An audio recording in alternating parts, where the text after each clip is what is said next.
I'm so excited to share today my conversation with Laila Amakye Mensah.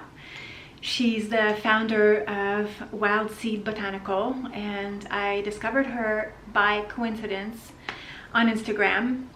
And I'm really happy that I did, because not only is her brand absolutely phenomenal, and I can't wait to share this with you, but also she's phenomenal. And I think that you're going to be inspired by listening to her.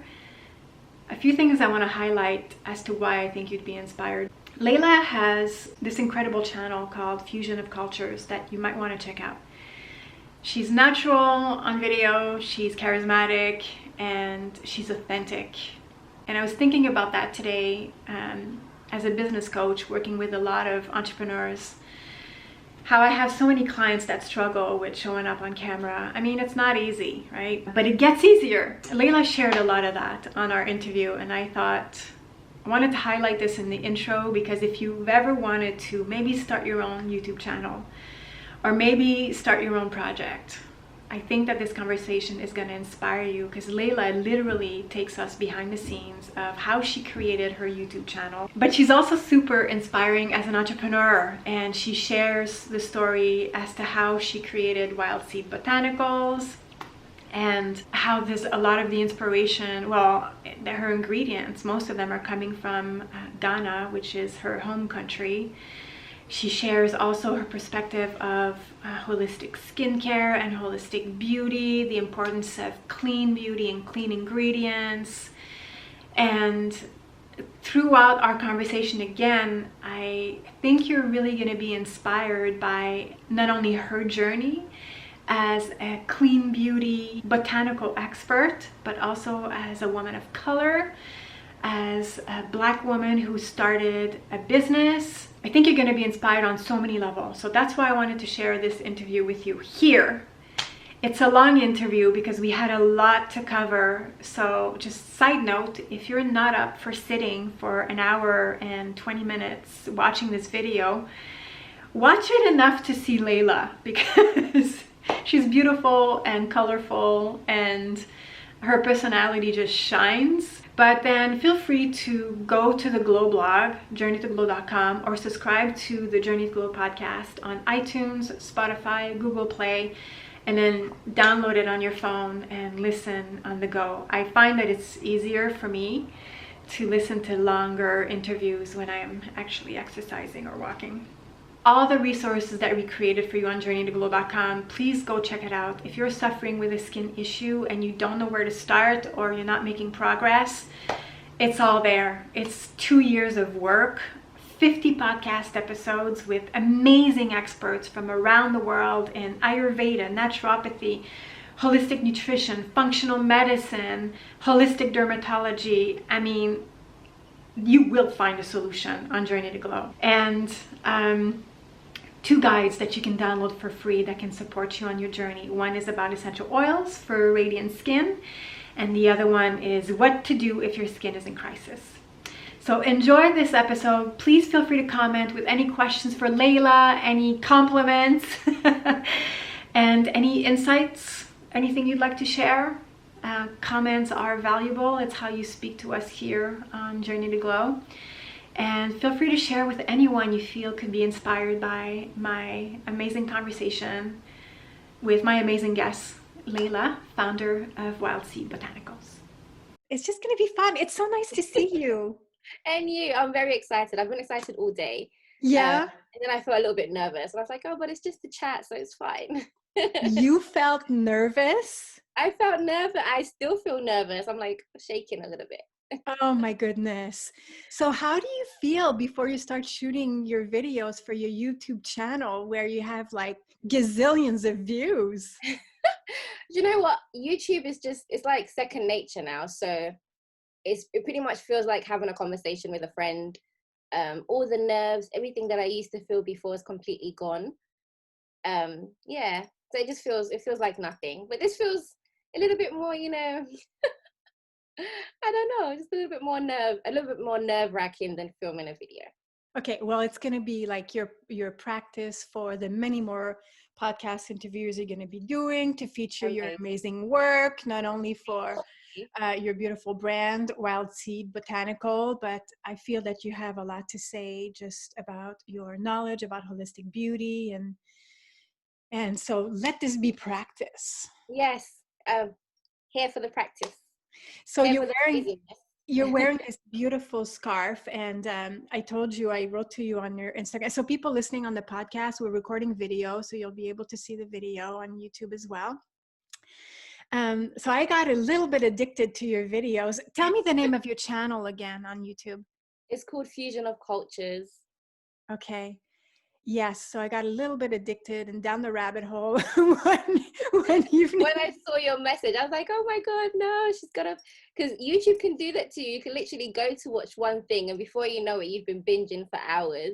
But I'm so glad you binged on my channel. It made me so happy. Yes. Well, for the first video that I watched, okay, so first of all, I told you this in the email, in the message I sent you on Instagram, that you're so good on camera and you're so natural that I just felt like my girlfriend was there in London. I'm here in Quebec, Canada, and I get to connect with you and I could feel your heart.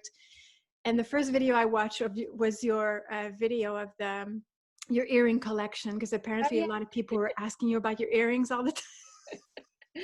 I get a lot of questions about, every time I make a video, they're like, oh, I could be talking about anything and someone will be like, yeah, you know what, not to disregard what you're saying, but I really like your earrings. Where are they from? Right. We got to go down to the essential. What's the most important thing? How did you start that YouTube channel in the first place? So I started YouTube a really long time ago. I think it might have been about 9 years ago now. And I was at university and I started to transition to natural hair. So I wear my hair in its natural state now. And back then I used to relax my hair. So I'd straighten it chemically. And I decided that actually I wanted to just start caring for my hair in its natural state. And I remember joining like an online forum. So it was called Keep It Simple Sister.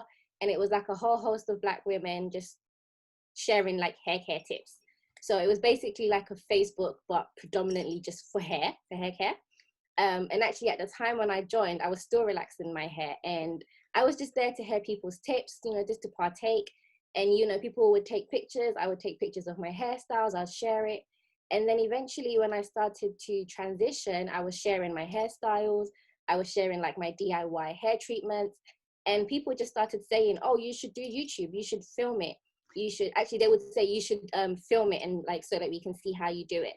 So initially YouTube was just a conduit, a place for me to upload the video so I could take the link and then share it on that platform for everybody.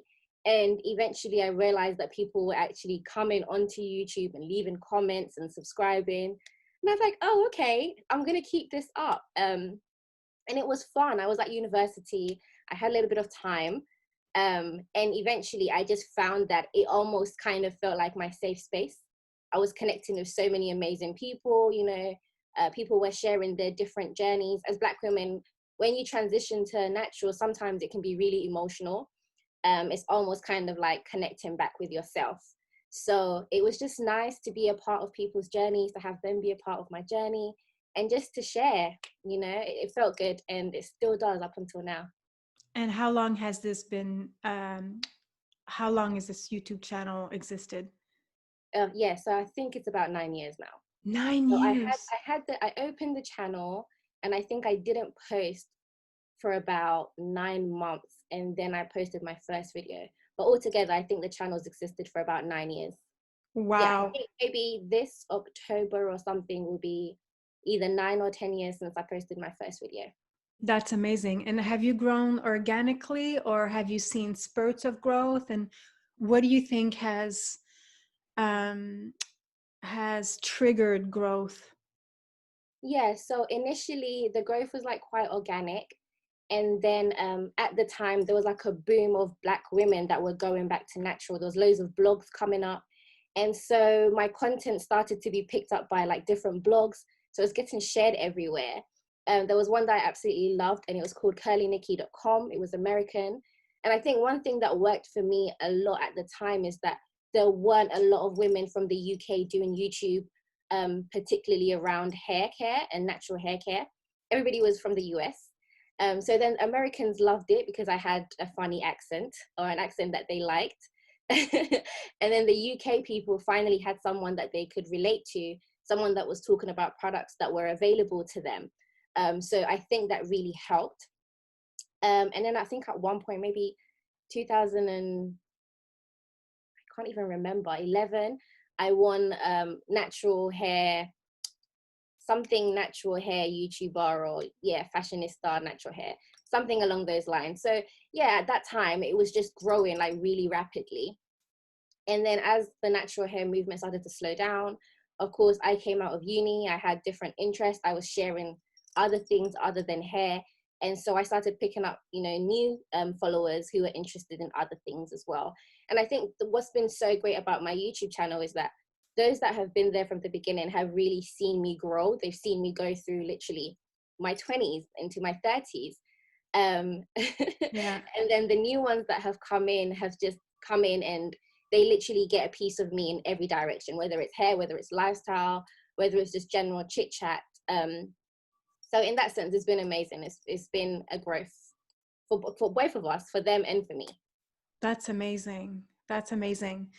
So yeah, people listening, we're going to link your YouTube channel so that they can see your entertaining videos. And of course, I'm jealous of all the coiffure that you put together. And I was thinking this morning, as I was trying to curl my hair and totally failed at it, I was thinking if I was your neighbor, I might be bothersome and go knock on your door and ask, Laila, can you fix my hair? Can you do something funky? It's so funny. In one of your videos, you, I think you're doing some tresse. Comment tu dis in English? Braid? Flat twist tutorial. Yeah, yes, one of the braiding tutorial, and then you're putting beads on it, and then you showed a bag of bead, like a big bag of bead, and you said, oh, everybody has a bag of bead in their home. And I said, oh my goodness, that's such a different culture. In my household as a kid, we didn't have beads as white people with fine hair, but we had bags of bigoudi. And I was trying to look for the word and I didn't Google it, but it's those round spiky things that you'd wrap your hair around to curl it. Yes. Okay. So like the foam curlers. Yeah. But yes. the spirally ones. Yeah, but back then they were not foam or spirally. They were like spiky and uncomfortable and ugly. And my mom had a bag of it. Like she had the most disgusting, ugly bag containing all that stuff. And it was stuffed under the, I'm losing my English, just stuffed under the drawer somewhere. And she would just put it on at night to try to look good in the morning. Some curls in. It just struck me like the difference in culture, how you have a bag of beads and we have a bag of bigoudi.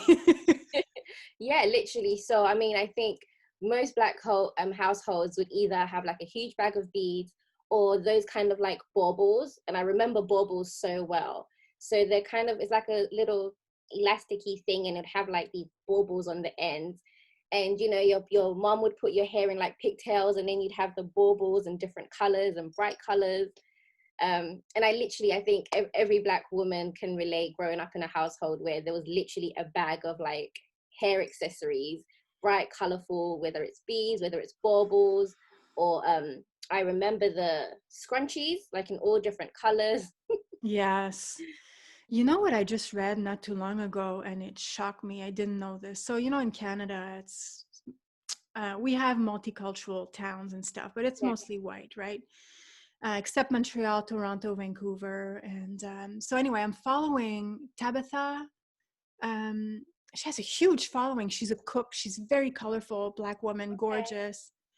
I'll link her in the show notes. I'm just going to see if I can find her. I Am Tabitha, I think is her. Yeah, I Am Tabitha Brown. Do you know her? The name sounds familiar. She's got 2.6 million followers. So I think I might know her. Is it the Black lady with? She's vegan. Yeah.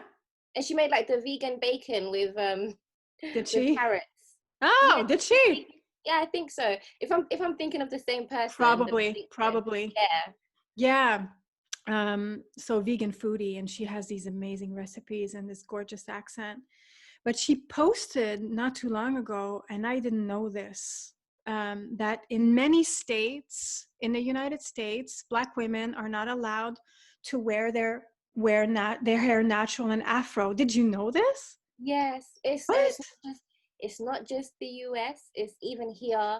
There've been cases where school kids have been sent home, or they've been sent home for having their hair in its natural state, whether it's locks, whether it's an afro, whether it's braids.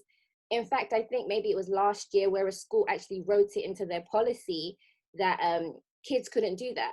But of course, by kids, there's only one group of kids who have hair like that, you know? So, I mean, discrimination here can be a bit crazy, but it's very much subtle and under the table, whereas I feel like perhaps in the US, it's a little bit bigger. And even in the workplaces, a lot of the time, natural hair isn't considered professional, you know? So a lot of Black women either straighten their hair or they wear wigs, or yeah. But I mean, it's changing. I've seen a shift. Yeah.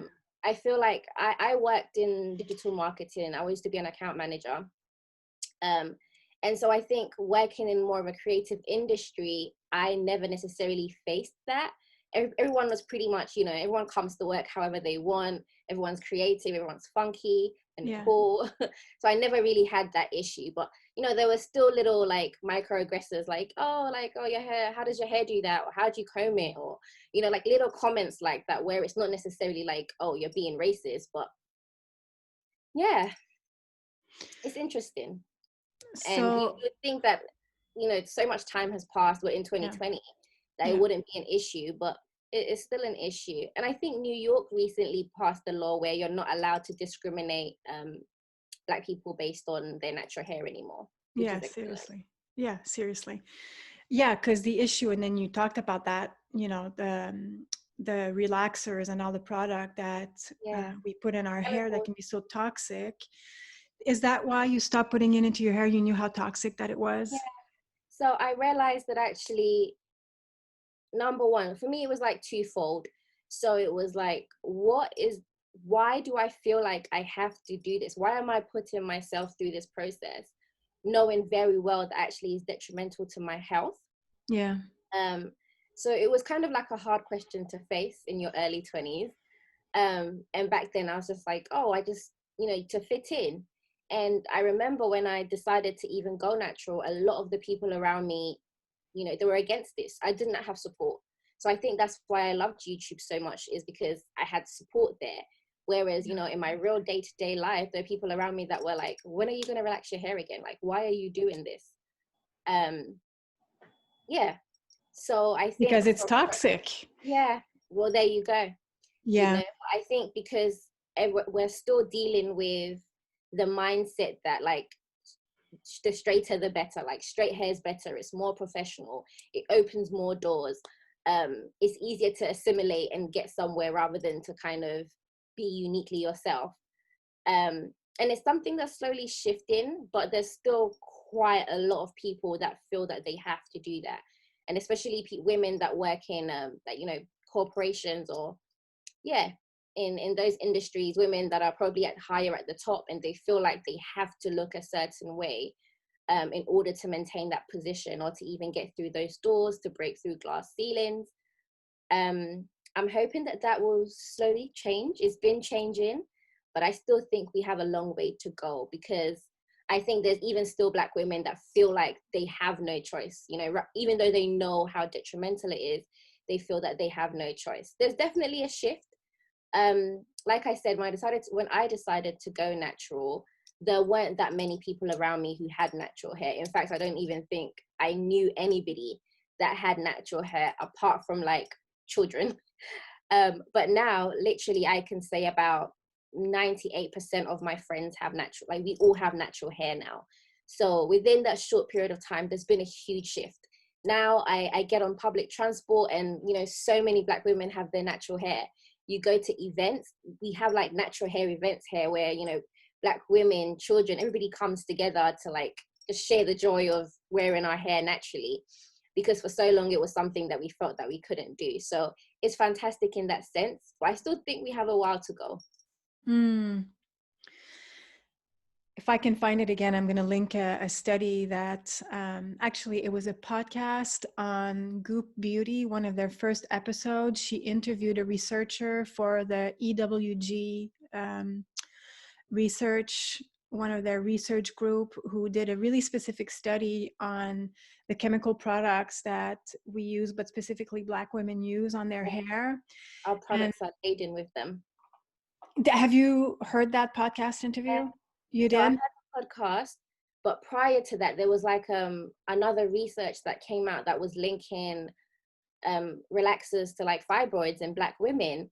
And you know, there's such a high rate of fibroids in Black women, and yeah, you know, and there's like the beauty industry that serves us, or where we put the majority of our money, are creating products that actually are so harmful, but we buy into the marketing. Yeah. You know? Into the marketing. And is there also maybe a lack of awareness of these ingredients that are so toxic? Because the movement is taking off. I mean, I remember, I guess, becoming more aware of the ingredients that I use in the skincare and all of this, like at least 10 years ago, but it's not what it was today. No. And I keep finding and digging into deeper layers, and I'm still shocked at some of the women around me that, let's say, I go visit a friend's house and I'm using their bathroom and I just see the products on their counter and I'm like, girl, like that cleaning product, that shampoo, and a lot of people just don't know, because everything that we find in the mainstream stores, it's all Sephora. Sephora is slowly changing, but can we just say that it's like 99%? I mean, to go through the clean beauty section, you have to walk through the perfume section that stinks of chemical, all these chemical perfumes. But if that's what's around you all the time, you think that these companies, you think that they have you, they got your back, that, you know, they have your health at heart, but they don't. They don't. They have their money at heart. Yeah, so I'm glad that you listened to that podcast interview. It was very interesting. I'm going to find it. I'm going to link it for people who are interested. Because to have these research and these studies that really show the impact of certain chemicals on our hormonal system, you know, on ultimately our skin, you know, Journey to Glow is a lot about healing our skin from the inside out. And so all of these educational pieces that we get access to, I feel, contributes to the awakening and to contributing to that movement of clean beauty. Yeah, and it's so necessary for these conversations to happen, for these communities to be about, for people to realize that actually there's an alternative, and not only is there an alternative, but there's a whole host of people that are on the same journey as you. You know, there's communities, there's tribes forming that you can be part of. And we can all get there together. Yeah. So with the Black Lives Movement that really was highlighted in the last few months because of the events in America, a lot of Black-owned, a lot of women-owned skincare companies and clean beauty brands have been highlighted. And personally, it's always been on my radar to look for these brands and to feature them, and you know, for my selfish pleasure to buy the products and to try it. And anyways, it's just made my life easier, because now I just see it spring more on Instagram. Have you been has Wild Seed Botanicals been featured more because of this movement? It's been featured more. There've been so many people that have been sharing us from like all different backgrounds, and it's been amazing, because prior to that, I felt like there wasn't a lot of light coming our direction. So I felt like the people that knew us were pretty much within my own community. But now I feel like, yeah, there's more conversations happening. And in the same breath, I too have discovered other Black women who have clean beauty businesses that I didn't even know about, which has been fantastic. So all of us have been like following each other, and it's been great because once again, it's like, oh, I'm not alone. I'm not the only one trying to do something. I'm not the only one trying to create a space where I didn't necessarily see myself. And for me, that was one of the biggest reasons that I decided to do Wild Seed, is because there were like, you know, a few indie beauty brands that I'd been following for like a really long time. There's one that's really big that I've been following literally since they were on Etsy, and I loved everything about them. I'd ordered their products all the way from the States. And one day I was just on their Instagram page, just enjoying their content. And I thought to myself, oh my God, like, when was the last time I saw anybody on like the other side of Olive on this page? Like, literally, I never see that. And I don't see it anywhere on their website. I don't see it on any emails I ever get. And yeah, I just felt like, oh, I'm not represented. And not only am I not represented, but I just felt like I'm probably not considered. It doesn't cross their mind that actually I'm here. I felt unseen. So I wanted to create not just a product, but a space where I felt like I was seen. And I want my customers to feel seen. And I want them to know that actually, oh, you know, even in formulating, I thought about things that affect our skin the most. And I wanted to address those in the products. So now it's just nice to see that there's other women who probably felt the same and now are also doing the same things and creating similar spaces. And it's really nice. Yes, and because the movement is taking shape and it's growing, and more women are creating brands, Yeah. and more Black women are creating really high quality brands, I feel that now we have access to products that bring a solution that maybe wasn't available before. So I think now it's really important to break that misconception that there's no high quality products that exist, especially for hair. By the way, you probably know this, but apparently formulating hair products that's clean is much harder than skincare. So I didn't know that. I learned that recently from I forget if it was Innersense or Meraki, which is a Black-owned brand. It looks delicious. Yes, I know Meraki. You know her, yeah. Yeah. And so I think that was always like that last difficulty, because if you have like difficult hair, like for me, it's colored blonde hair, and if it's a clean shampoo, but it's going to scrape my hair, or then I can't brush it afterwards. It's been tricky to find, but now it's coming out. There's a few brands that are really interesting. So now we can't say anymore that that you don't have the option. The options are there. The options are there. So I'm glad also the movement is featuring more Black-owned brands. So tell us about Wild Seed Botanicals. You told me a little bit when we last spoke, a little bit how it was born, and I think it was organically through your YouTube channel, but give us a little bit of a glimpse. So once again, YouTube, as much as I've grown, I feel like YouTube has been a huge part of my growth to adulthood. You know, it's nice to have a group of people that are literally just cheering you on, like regardless of what you're doing. They're constantly like, oh, you've got this, you should do this, you're so good at this. And as crazy as that sounds, it's really reaffirming. But I've always been into, you know, just holistic wellness. It's something that my grandparents instilled in me growing up. So I was born in Ghana. I didn't come to the UK until I was about 8 years old. And my two grandmothers are from two different ethnic backgrounds. So I have my Ashanti side, and then I have my Hausa side. And both of them were pretty much into natural medicine, holistic medicine. So it wasn't just, you know, creating herbs and, you know, elixirs for general well-being, but it was also like topical things. So products that we were applying on our skin, our hair. And up until now, my mom still talks about how her grandma literally had like different recipes which all had shea butter as a base, whether it's for her skin, whether it was for her hair, whether it was for cooking. She would melt it down with different herbs and spices. And I just love hearing that, because I kind of feel like a part of that is in me now, which is fantastic. But like I said, I started sharing a lot of DIYs and things like that on my YouTube channel, which I still do. And I'd shared like this shea butter recipe that I use for both my hair and my skin. And I was like, here you go, guys, like make it at home. You can use it. It's fantastic.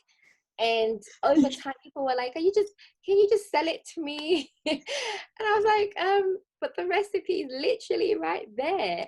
So I think for like about a year, I just kept saying to people, oh, just give it a go, give it a go. And then the demand just kept coming. It was really strange. So I decided that I would do it like order. So people would order it and then I would make it, they could buy it through Etsy. And I realized that more people were coming to the Etsy page. So every now and then, like I'd make a batch and I'd just list it. And it just kept going. People kept buying it over the years. And I just decided that the money that I was making from that, I would just use it to buy stock, make it, put it on. And at the time, I just used to have family bring me shea butter directly from Ghana. So that's kind of where the cycle went. And so eventually when I decided that, you know what, this is something I love and I want to fulfill that passion, it allows me to serve people in a way that I love. And it also allowed me to create the space that I wanted to create as well. And so I was lucky enough to still have the money that I'd been saving from making this one product. And I was able to launch the rest of the range. And yeah, that's pretty much how Wild Seed was born. And yeah, literally, I think had I not had people on YouTube give me the glance into the possibility of turning a passion into a business, I don't think I ever would have done it. I think I'd probably still be making YouTube videos, but I'd probably still be doing my digital marketing job because I loved it. I didn't leave because I didn't love it. I left because I wanted to do something I felt would be a bit more fulfilling, a bit more worthwhile waking up for. I remember a colleague of mine, every time we would get stressed, he used to be like, it's okay, Laila, we're not saving lives. We're not doctors, it's fine. But I wanted to do something that actually made a huge difference in somebody's life. And whether it was just through actually using the products or just using the information that I was sharing, being part of a community that they could tap into and be like, oh yeah, this is nice. I'm seen, I'm here, I'm taking part in something, I'm connecting not only to myself but to other people, which is what I think I've created, I hope. You sound like you have an amazing community, but I have to say that it speaks volume about you and your personality and your energy. Thank and the you. space that you create, because I mean, just look around on YouTube, not everybody has this kind of support. Yeah. So I guess you just organically, you show up authentically and people respond to that. And I love that they showed you the business idea, they showed you the opportunity in the market, and you followed it. And I followed it. You I could have followed left it. it. I think I almost did leave it because I ignored people for a while, but it felt good. And it felt good for me to hear people come back and be like, oh, I've been using this. And, I couldn't hold moisture in my hair for a long time, but since I started using the shea butter, my hair staying moisturized for longer. And up until now, it's January was 2 years since I launched. But up until this very moment, every single customer review that comes in makes me so happy. Yeah. It's literally unreal, but it makes me so happy. And I'm just so grateful that I get to be part of somebody's life. I get to create something that's a part of someone's life that actually makes a difference to them. 2 days ago, I got a review and it was like, oh, my skin's changed so much since I started using your products. And I think that's such a big deal. Number one, it's a big statement to make. Yeah. And then number two, I think I know everybody's time poor. We live in a society where people are time poor, especially when it comes to doing things that they don't really want to do. So people actually taking time to, come back and leave a review literally means the world to me. Yeah. And because we're big, but we're still small. We're still so small that every single review still has a huge impact. I see all of it, every order that comes in, every name, so if it's a return customer, I remember you, I've seen your name before, and I just love that. Yeah. Well, I say that all the time reviews are so important. I always take the time to leave reviews to brands that I love. I understand the importance of it. That's not just a business coach in me, but also as a consumer and as a shopper. You know, what was I looking at this morning? I was looking at a flower essence, Peony flower Oh, essence. Yeah, I'm really into this brand, Lotus Way, that, nice. oh, sorry. They make like magical, and you can see them in the back there. I have a bunch of them, and Yes, I they really work. Like they really, really work. Anyway, so I was looking at Peony, and the description was short, but very interesting because it's all about abundance and appreciating your beauty. And I was like, "Well, yeah, I can use that." see. But I was still on the fence. Yeah, So what do? I go into the reviews those reviews. and I start to read, and I'm like, "Oh, I want some of that. I Yeah, want. Did that happen to you? I want yeah, that." And yeah, now it's in my cart. I just have to finish my order. yeah.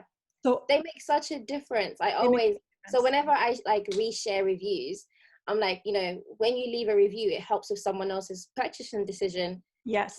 That might be the last thing that literally tips them over and gets them to make that decision to either move forward or not to. Yeah. Not to mention it helps us because I get to see the things that are either working for customers or the things that aren't working for customers. Yes.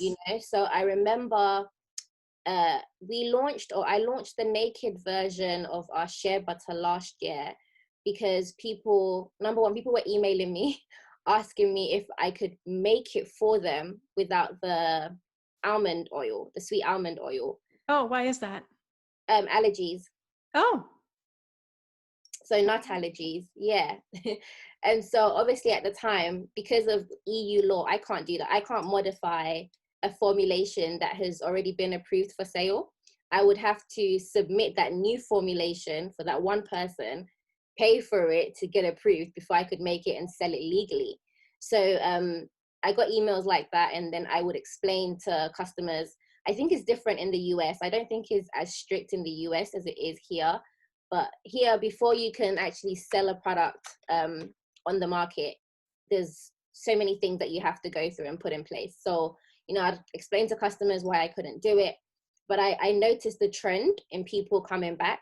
And then I also noticed the trend in a few customers that were like, oh, I love the product, but I'm a bit sensitive to smell. So I would have preferred it if it didn't have the essential oils in it. And so I took that on board over like a year, and I launched the naked version, and those that use it love it. They tend to be people that either have nut allergies or have fragrance sensitivity or just prefer something that just has its natural fragrance. Whereas our original one has the blood orange essential oil and the vanilla extract. So Ooh, is that the one I ordered? but some people are like, Oh, I hope that this is the one I ordered. I haven't received my package yet. The packages, COVID is driving me crazy. It's driving me crazy. Packages are taking so long to arrive, but yeah. Hopefully it gets to you very, very soon.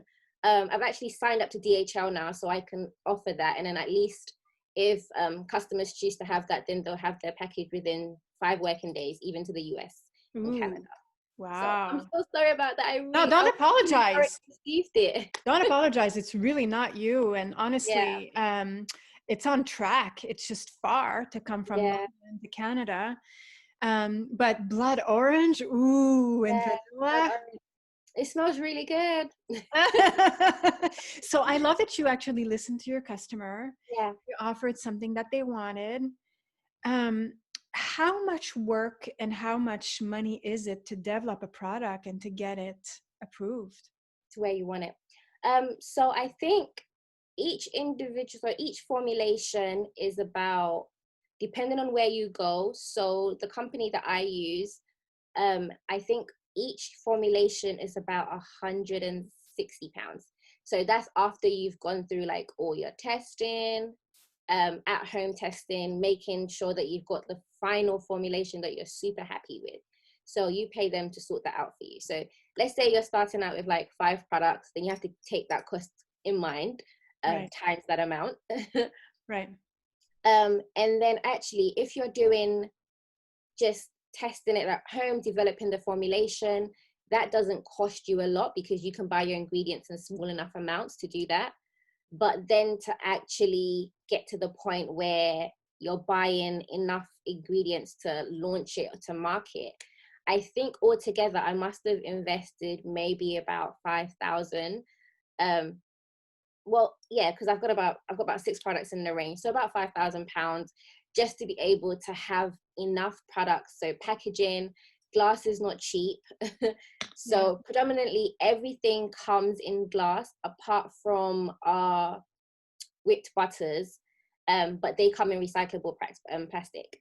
I have debated back and forth as to moving those to glass, but the main thing that it comes back to is the weight. It's a product that gets shipped a lot internationally. So that has been my main thing, is keeping it. But as always, I encourage customers to recycle it, repurpose it. It's a great little jar.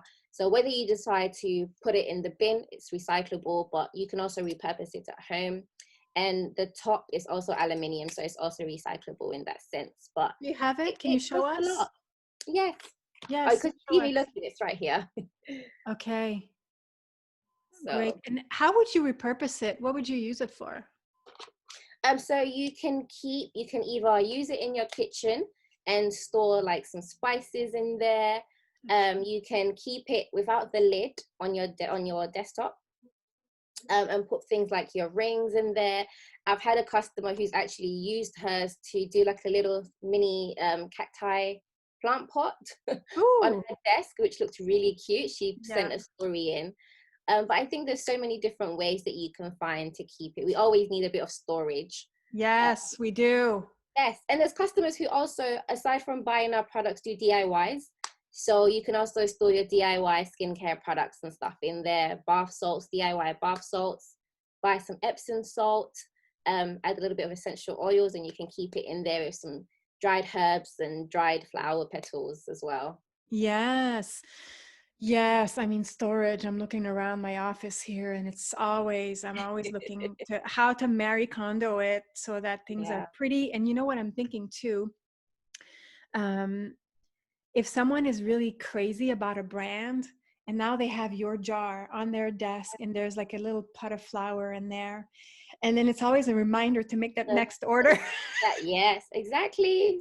You're always top of mind. That's great. I love that you propose to reuse, because we're very quick to recycle, and recycling is not always well done. And repurposing is a great way. And then I feel that the next step for when things reopen after Coco would be to have the ability. I like Coco. It sounds much better. Yeah, I refuse to call it by its name because I don't want to give it power. It has no power over me. But to have like a station where you could go fill out your favorite Wild Seed Botanical and just. Oh, that's the dream. I haven't said that to you. That's the dream. So, I would love that when we finally have a space that's our own, that customers can actually come and do refills. You know, things like the body oil, the serum. Initially, I thought about having customers send in their old bottles, especially for things like the serum and body oil, and then have them refilled for like a discounted rate. So then that way they're not having to like rebuy, you know, consistently. And then you have like all these jars in your home. Sorry, there's a bee in my office. Oh, it's a bee. I was going to say there's a fly. No, it's a bee. Oh gosh. It's okay? Yeah, okay. Absolutely. It's a bee. It's a friend. Yeah, so I'm considering that. But then the only thing with that would be that it would only be domestic customers. And I would love to offer that, like, you know, internationally. So I'm definitely going to look at how I could do that. The other thing would be that, you know, if you're like a diehard Wild Seed user, maybe if you collect like 5 containers, you could send it back to us. I would pay for the return shipping. And then you would get like a discount that you can use with your next order, something like that. So that I'm also reducing my impact from ordering or reordering packaging, and then I can have these come back in, sanitize them, reuse them. So then we're repurposing. And those are like the ideal situations that I'd love to do. And I'm still looking at how I can implement those. Yeah. Well, thank you. That's amazing. It's innovative, and Yeah. it's just going to bring on new ideas. Like I just thought again, like, the big stores that have all the purchasing power, like why not have a stand at Sephora that, That you you can go and do that. Yeah. yes, or at, I don't know, over in America, it's Whole Foods. And over here we have Avril. It's the equivalent of a natural store. We have here a local store, local food store. There's also a little bit of skincare, really not that much. But you can go, I always refill my same bottle of laundry detergent and Oh, soap. nice. Yeah, it's just, I don't really like the smells that they have. I actually don't like smelly laundry. But I just stick to it for now. But I just saw another resource today for a company that I just found. I'm going to have to link it in the show notes. My memory's not the best. It's the bee. It's distracting you. And it's the detox from the food poisoning, Oh gosh, yeah. because I haven't really eaten in 3 days, Yeah. and I'm a little foggy brain, but that's okay. It'll go away. But so it's a soap that you can use for pretty much everything, including Everything. laundry. So I'm curious about that. So no more plastic, Yeah. just easier to use, high performance, and here we go. So I love your vision of having that. Yes, that's exactly where I'd love us to get to.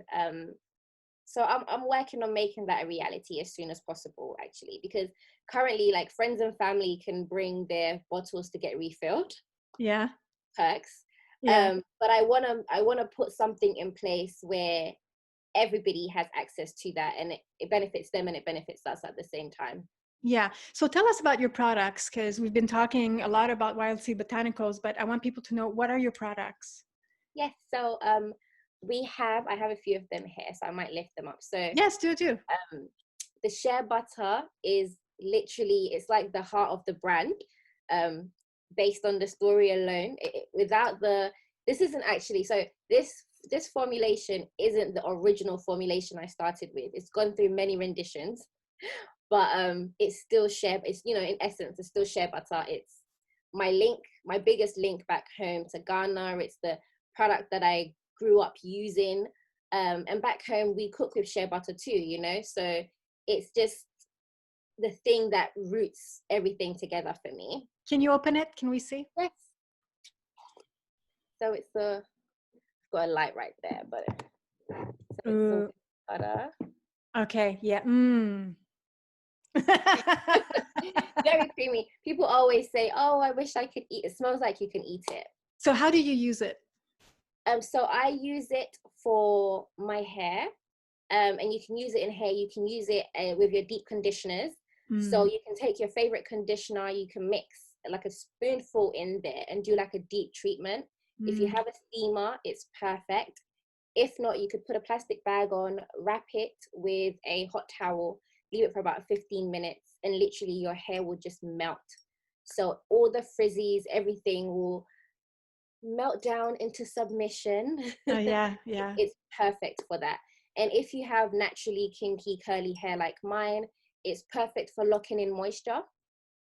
What we find a lot of the time is, for example, I've got low porosity hair, so my cuticles are like shut down tightly. There's no room for moisture to go in and out.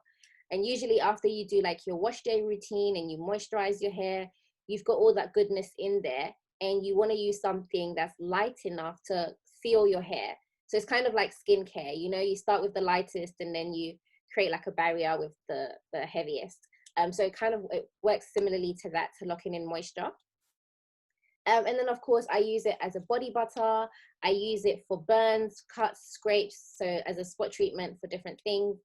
And shea butter is naturally great for inflammation. So inflammation type skin conditions, so eczema, psoriasis. Sometimes I get contact dermatitis from food allergies and things like that, and it's absolutely perfect. It's nature's kind of do it all cure from Mhm. those things, so it's great for that. And so staying with like body, we also have a Oh, hold on.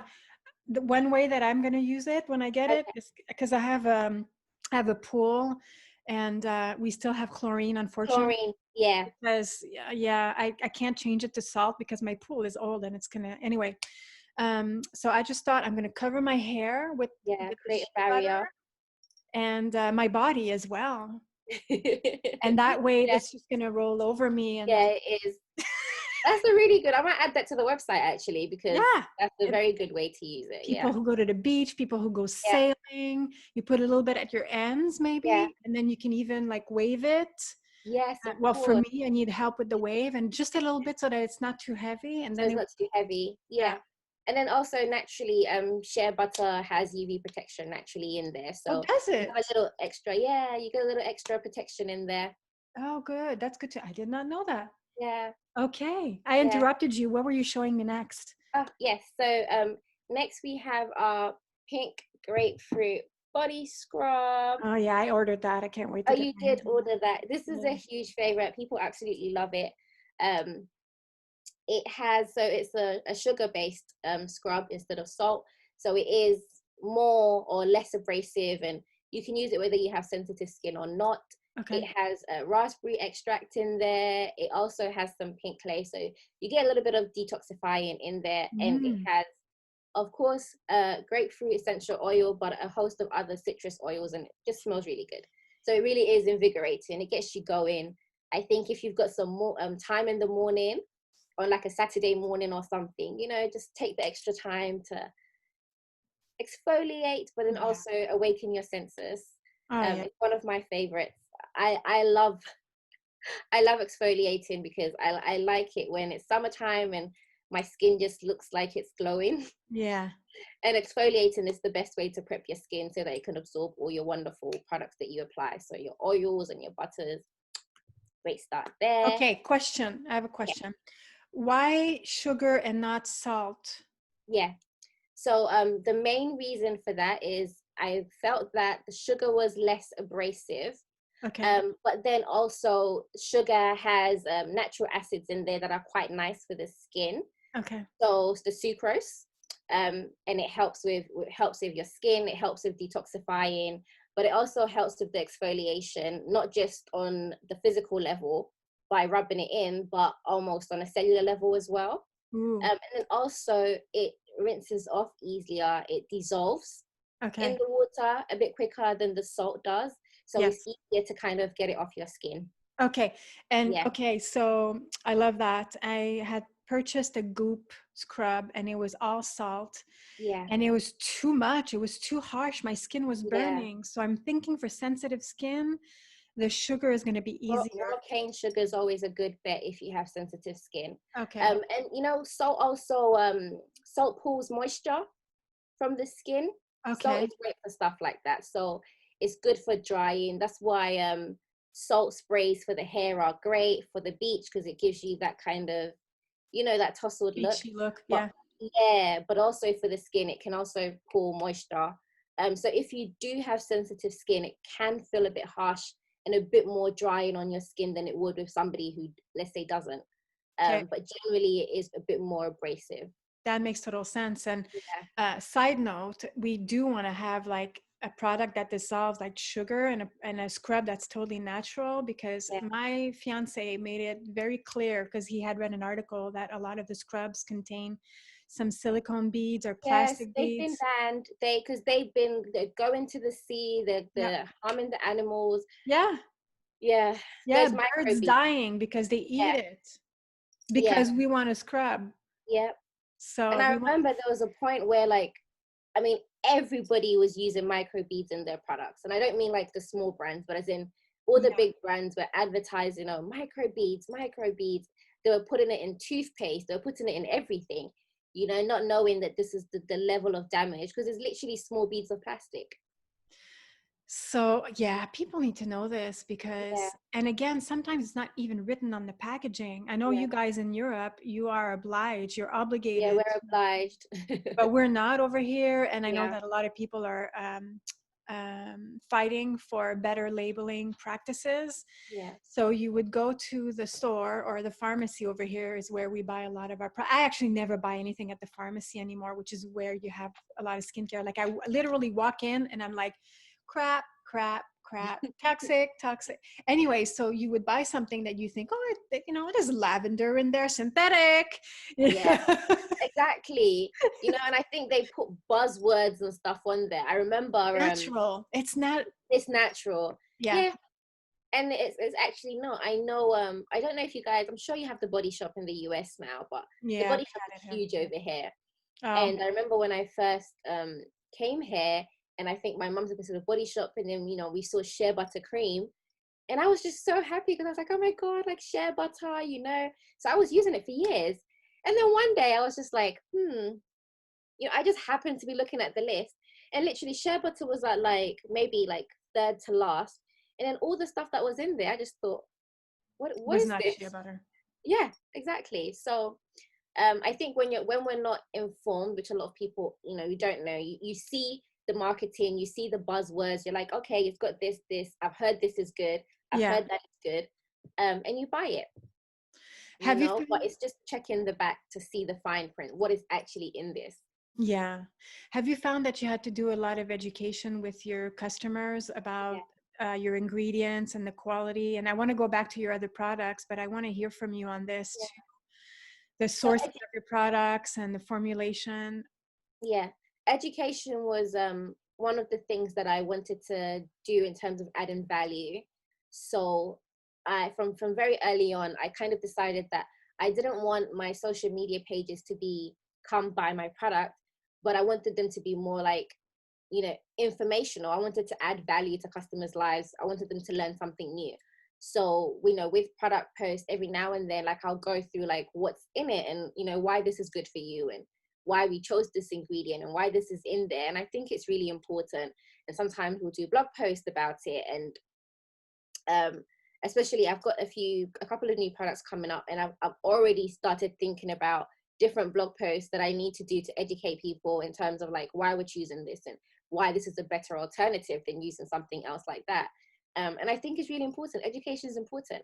I think even though people are switching to clean beauty, they don't always know everything, so they understand that it's better, but a lot of the time they don't understand specifically why this is better and why you should avoid this, so I think as brands in the clean in the sphere, it's still important for us to not forget that and continue to educate.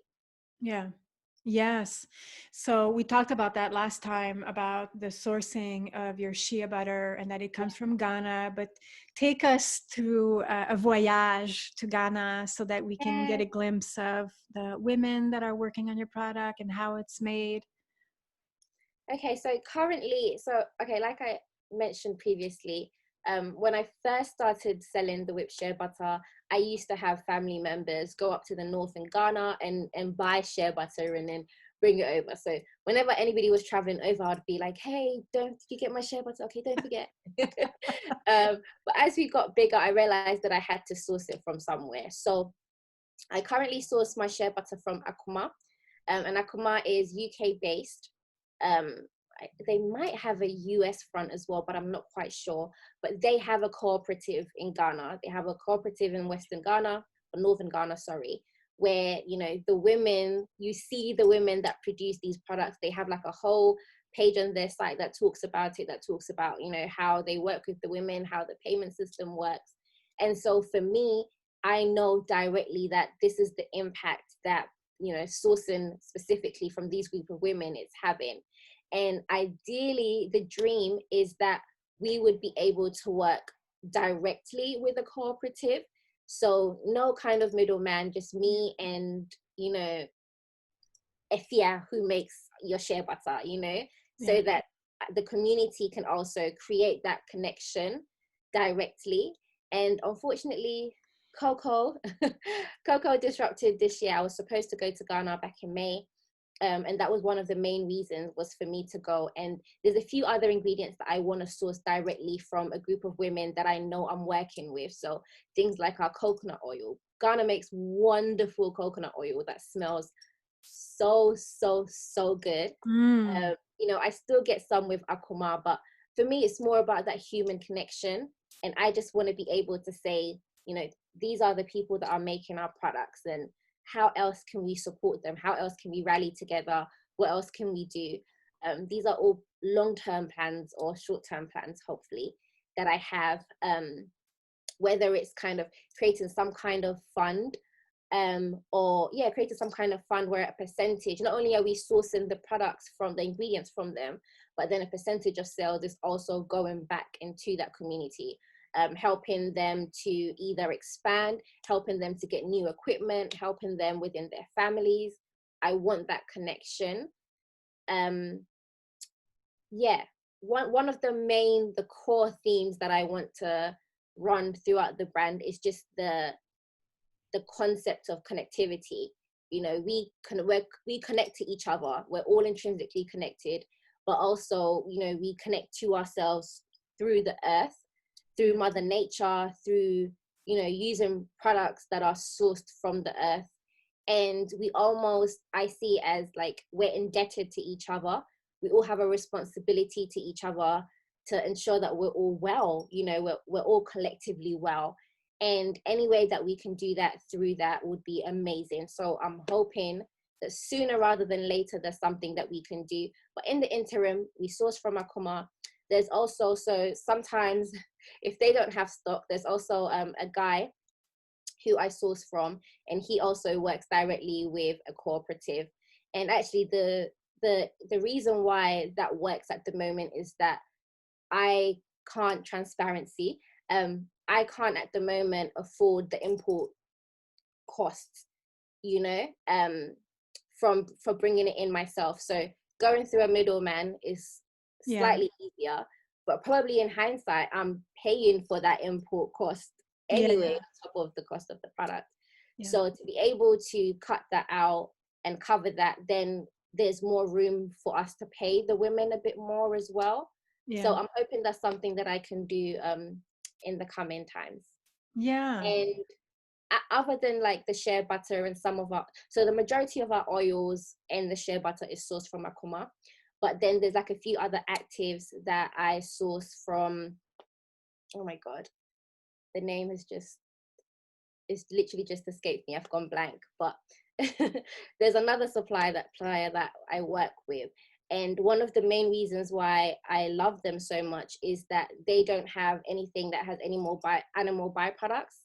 So I don't have to think twice. Like, I don't have to go and like read the extra fine print to find out whether or not this is like an animal, a synthetic product, or animal byproduct, or something that's been tested on animals. I know that everything on their website is all naturally derived. And I love that. So creating relationships with companies or suppliers that have a similar ethos, I find is more rewarding. And it's also easier. It's less work for me. I don't have to kind of read through to make sure. I don't have to download the MSD to double check if this has like a synthetic byproduct or anything in there. Yeah, I get it. Yeah, and I get it. The challenges of growing a product-based business, or growing any business actually. At some point you need either an infusion of cash or some kind of creative help, like I shared with you last time from another brand who was able to form a partnership. But having the intention and having the vision is what you need, and then the solutions come, and you're an entrepreneur and you're going to figure it out. And are there different qualities of shea butter? How do we know it's a good quality? Okay, so usually there is two types of shea butter. There's the one that looks more like this, so the cream colored shea butter. And then there's the yellow shea butter. So the yellow shea butter a lot of the time gets its color from palm oil that the women put in. And then whereas the creamy one doesn't. So the creamy one is just straight up shea, and then the other one is usually palm oil. Depending on where it's from, it could actually just be like a dye.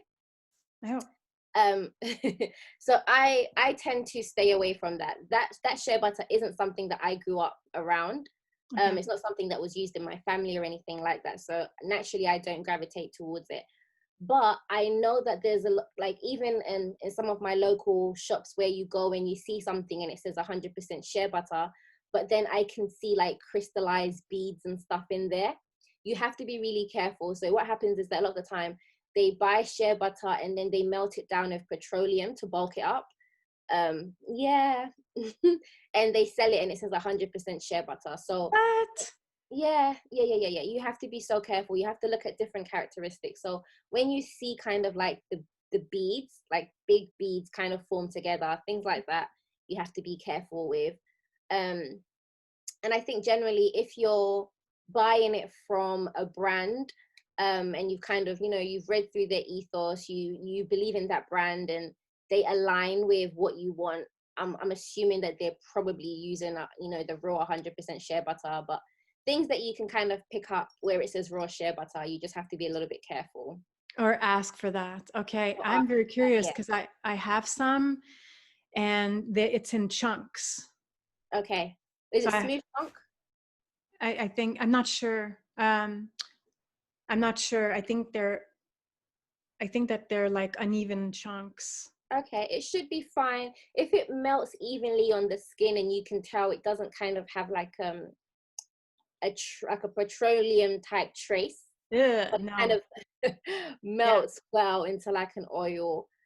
Raw shea butter doesn't melt as easily as whipped shea butter, so it's not going to melt immediately on the skin. Right. But it should, when it does melt, should be like a pool of oil, essentially like a buttery oil, Okay. but not like a paste type situation. Yeah, got it.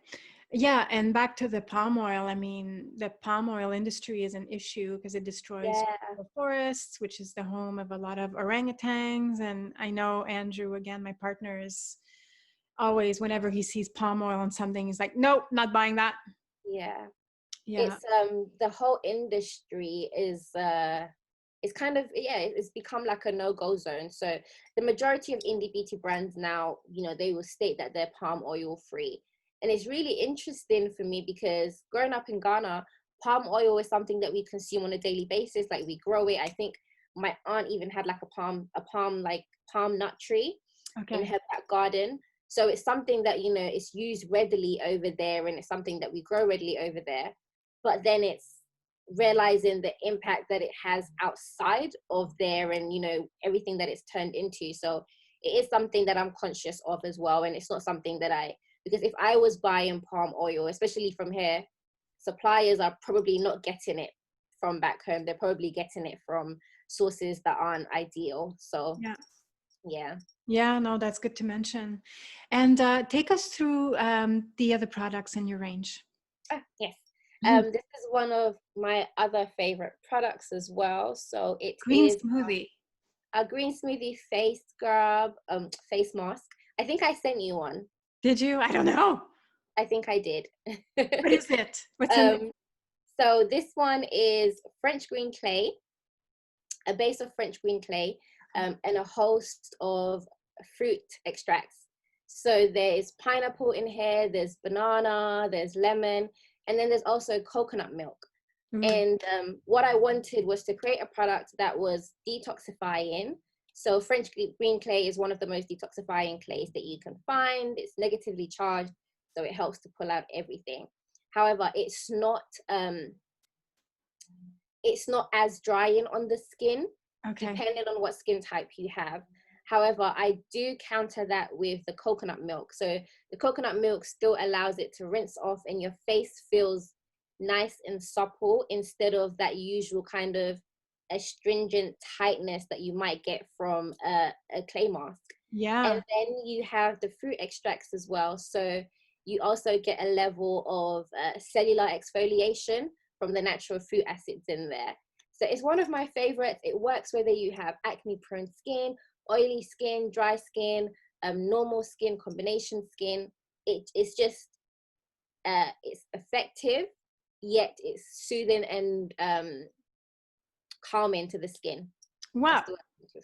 I will let you know, because rosacea prone skin is very tricky. Yeah.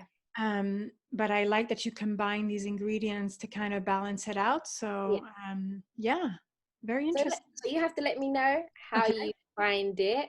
Okay. But it is, you know, we've had customers that are like, oh, my skin is really sensitive, but I used it and it's great. Really? So let me know how you Okay. find it personally. Okay.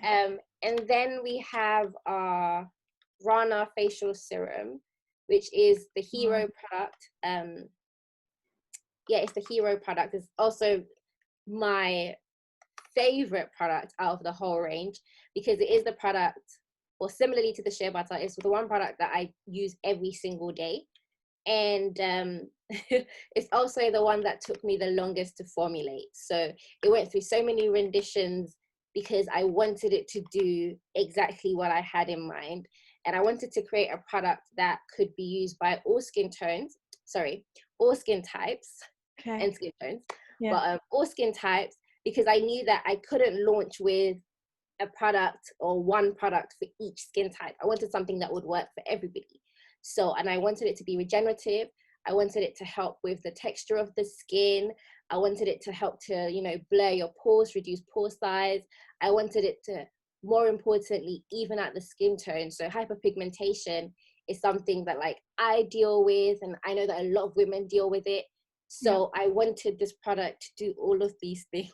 Oh, wow. Well, show us the bottle so we can see Yes, the I'll show color, you the bottle.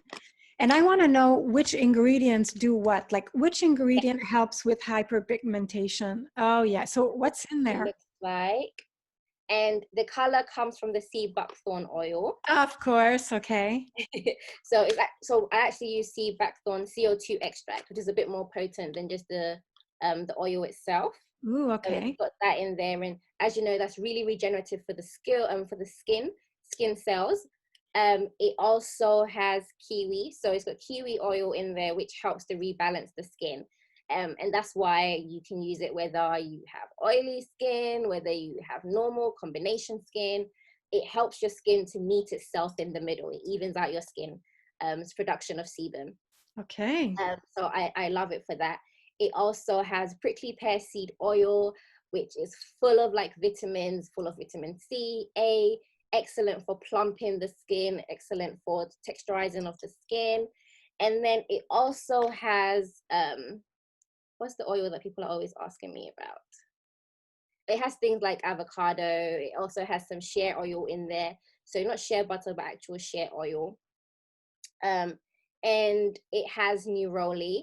So I remember when I was making this, I was like, I don't want an ingredient in there that was just added for either like scent. I wanted it to be active. So I picked neroli because it's perfect for like fine lines, wrinkles. It's perfect for just regenerating the skin.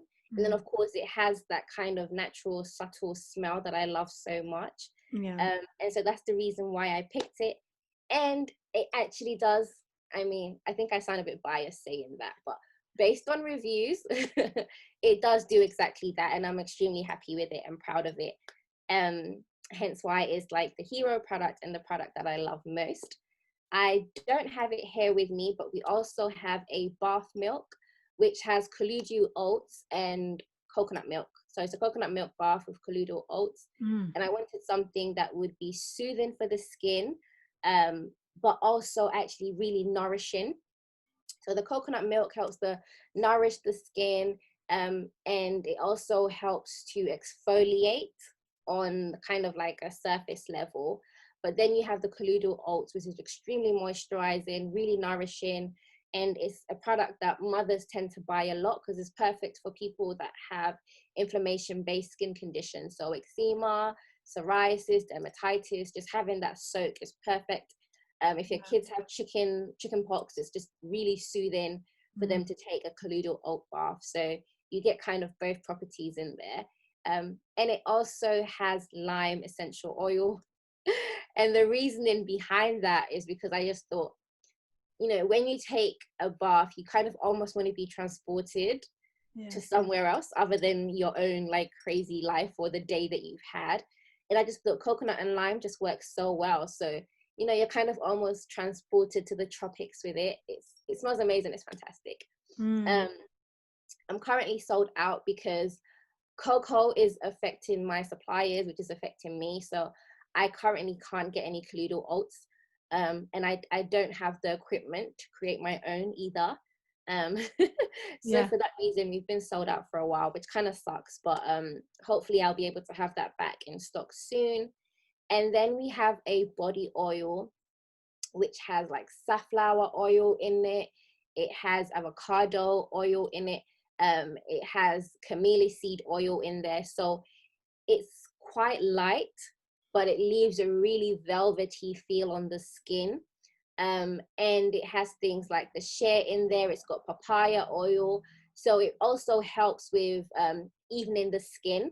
So what I found is that a lot of mothers have been using it on their bellies, postpartum and whilst they're pregnant, and it's been helping with stretch marks.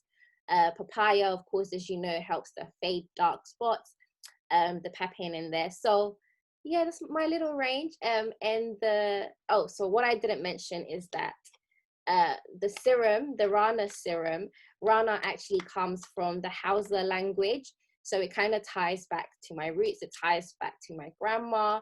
And Rana means sun, so to radiate.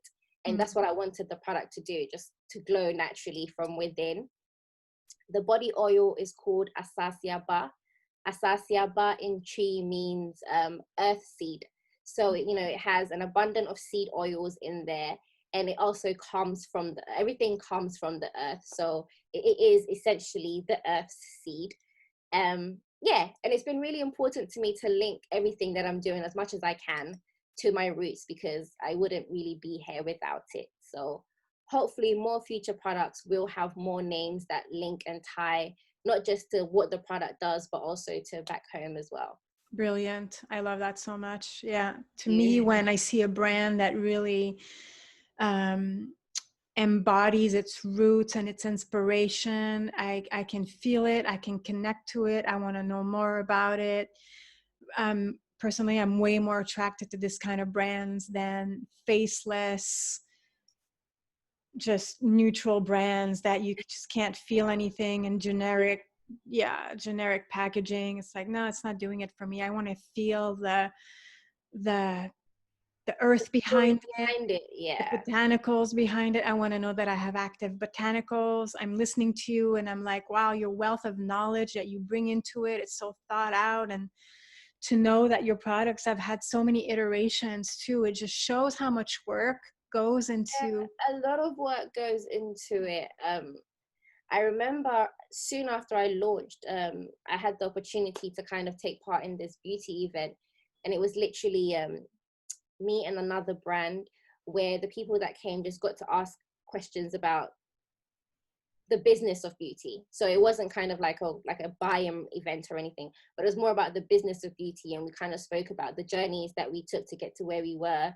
And for me, it was that each of these products took a while to become what it is today. So there's like a sense of pride knowing that actually I poured myself into you for a while to get you to where you are, which is fantastic. So, if anybody's out there and they're thinking about, starting their own beauty brand, clean beauty brand, it's just know that regardless of how hard it might be or how tiring it might be, once you have that product that you 100% believe in, you've got your formulation, you start selling it, and then people come back to you and tell you that it does what you said it was going to do, it just feels amazing. Like you cannot pay for that feeling. So every waking hour that you're up, that you're losing sleep, is so worth it. It's super worth it. Oh. So, and thank all the people that are your human testers as well. So Yeah. Before I let you go, I want to I love that you shared your journey and your story and the story behind your brand. I think it really gives a glimpse to people as to all the work that's behind a product and the value of choosing clean and quality products. So it's so important to me, and that it's central to the message of Journey to Glow. And I want to invite people again to take a moment to encourage the brands that they love. Go leave a review. If you haven't done it and you purchased something a while back, go back and leave a review. A review is like a girlfriend telling another girlfriend, hey, you got to try this. And it Yeah. sells on our behalf. And I feel sometimes people forget, like every time I get a review for the Journey to Glow podcast, I'm just like you. I'm like, oh, thank you for taking the time. Thank you for sharing your journey to glow. And it validates all the work that we do, all the hard Yeah. work. And because not all the hours we put in are paid for. No, exactly. Exactly. Yeah. So anybody that is listening that want to support a brand, just go leave a review. Of course, Yeah. purchase the products. And I feel that our conversation today helps us understand that when you do get that package, you know, the cost and the price, you see like the whole journey of the ingredients and the care, and that makes it so much more precious, I feel. And you can feel it in the product. And then we, you know, we put And this there's a on, difference. we Yeah. have this ritual, and it's like active botanical, imbued with the energy of Laila and her intention, and Wild Seed Yes. Botanicals. That's precious. Yeah. So thank you for your work. Thank you. Thank you for having me. Thank you for this experience. It was nice. I like the opportunity to talk about the products and the journey, and just it excites me.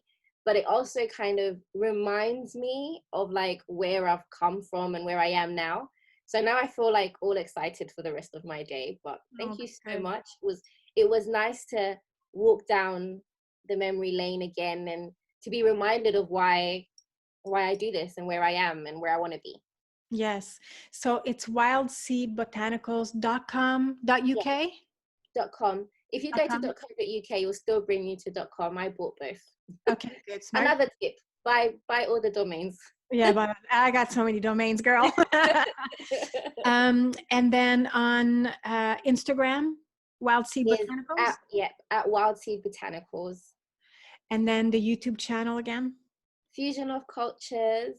You can And- come see me looking after my plants or talking hair. oh, I love that. And do you have a YouTube channel for Wild Seed Botanicals, or now you're too busy? I do. So I opened one. There's literally nothing on there, but I'm actually planning.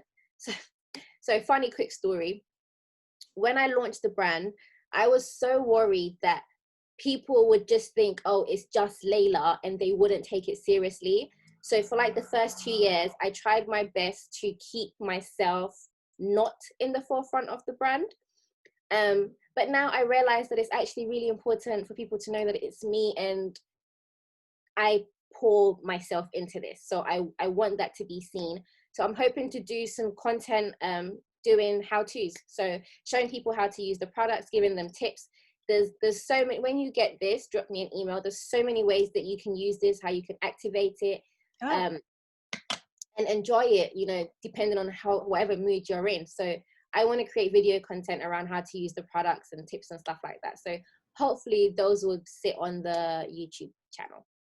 Okay, for people on the podcast, she was pointing to the mask. Oh, yes. And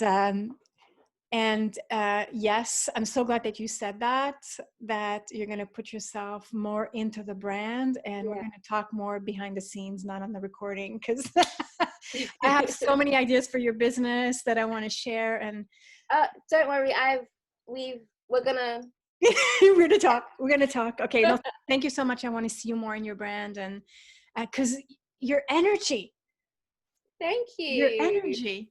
Well, thank you for being on the Journey to Glow podcast, Laila. And everybody listening, please share.